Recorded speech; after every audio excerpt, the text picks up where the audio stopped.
Hey everybody, so I wanted to get back on here just very briefly without giving away too much spoilers to let you all know that I finally got to see True to the Game Part 2, and y'all,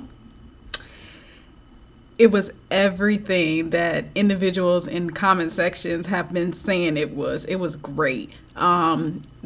Someone highlighted, and probably many people have highlighted, that the True to the Game Part 2 film is actually completely different from the book, and it is. And to be honest, I just did the Dutch book part one this book discussion, and that took about 2 hours just to even discuss. So but the audio book for Dutch is like 5 hours long.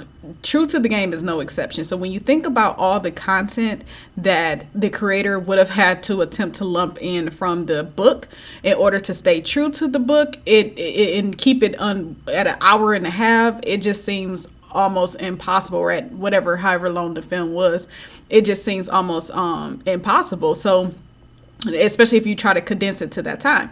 So I'm not mad at the condensing of the film, and I'm not mad at some of the details that were left out from the book. The book was quite vivid. The book was quite, very vicious, with a lot of stuff that was, mentioned in True to the Game Part 2 that probably would not have aligned with the first film anyway. So I feel like the way True to the Game Part 2 was done, the storyline, it was excellent. It was really excellent. It tied up a lot of loose ends from True to the Game Part 1. So again, I'm not really gonna give away too many spoilers, but if you haven't seen the film yet, you might want to stop the video right here. I just want to highlight a couple of things that I really appreciated. Now, there's a big surprise in the film, and I'm not gonna give it away, but if you think about it long enough, you probably know what that surprise is.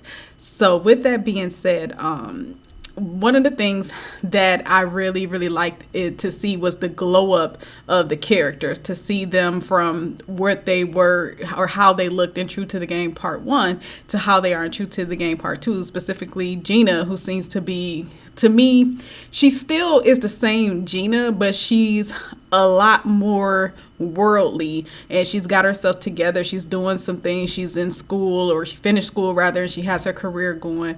It was awesome to see that. It's awesome to see her just stand on her own after, what happened to Quadir. And of course, we know at this point Gina has Quadir's money.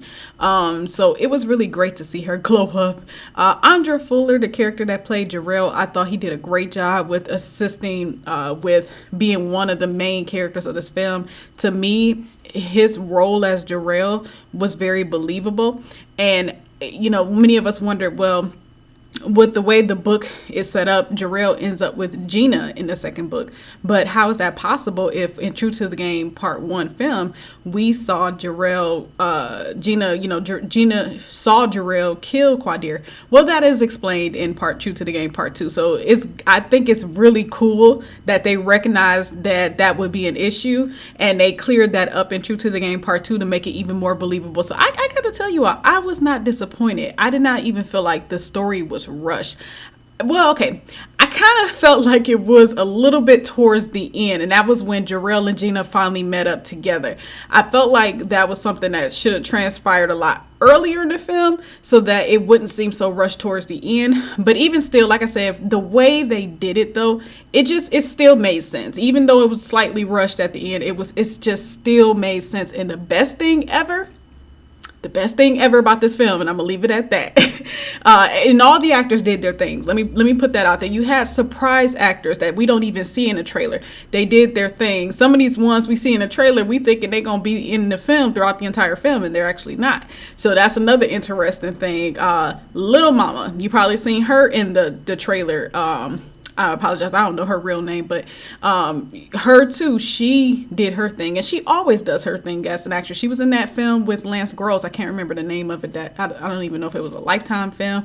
It was actually based off a true story, I believe. But she was in that film, so she's a very good actress. Lil Mama is a very good actress, and she was in this film. Very believable. Jeremy Meeks, he did his thing. He got on my nerves in this film.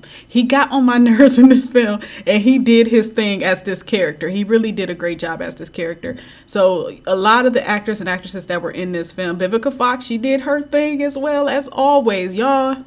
Vivica Fox had been like 200,000 films at this point in her life. She has been in some films, and I'm starting to see that more and more as I scroll through like the catalog of films on Amazon.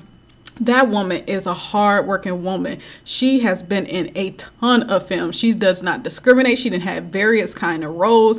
She doesn't play. So, you got to give it up for Vivica Fox. She's awesome. But anyway, with all of that being said, my most favorite part in this film was the very last fight scene of the film. That's all I'm going to say. So for those of you who haven't seen the film yet, when you see the film and you see that final fight scene, you will know what I mean. It was raw.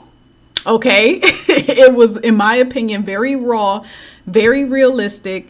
And I was like, okay, men fighting for well, at least one of them fighting for the honor of such and such, I just thought, like, I don't want to sit here and act like I am prompting up gangster culture, because I'm not. I wouldn't advise any woman, any female, to get involved with a man that has to do with any of these characters in this book. If they live in that kind of life, I don't advise that at all, and I don't think it's cute.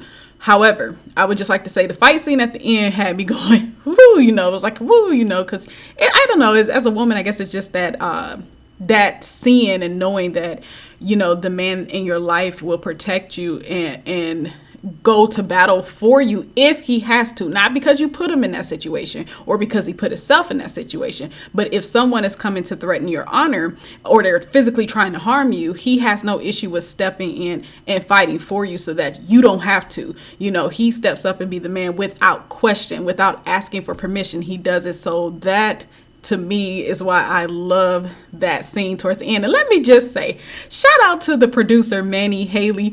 He was actually in a scene in the film. I thought he was great. I thought he was very believable. I loved his hair. His hair was popping. I don't know who did his braids like that. They got to teach me how to do stuff like that, because them braids was popping. But Manny Haley was like, I was like, oh my gosh, that's Manny Haley. That's what's up. So, and shout out to Manny Haley, who produced this film. And not only this film, they've already completed True to the Game Part 3, and he's also produced Dutch. So he's on the roll. He has other things coming along too. I heard something about maybe a TV show in the works as well. I know nothing about what it would be about or whatever the case may be. So he has some things lined up. So we're going to be hearing more from him. So just stay tuned for that. We'll be hearing more from the producer, Manny Haley. But yeah, this was excellent, excellent, excellent. So that's it, y'all. Let me know if you've seen the film already. Let me know in the comment section. And like I said, I didn't want to go too far in depth, to be fair, because I understand what times we are living in, and not everybody's trying to go to a dang old movie theater. So I don't really want to sit here and give out the whole film and give spoilers. I feel like, this was good enough. This was just to let y'all know it's worth seeing. So that's it, y'all. I'll talk to y'all soon.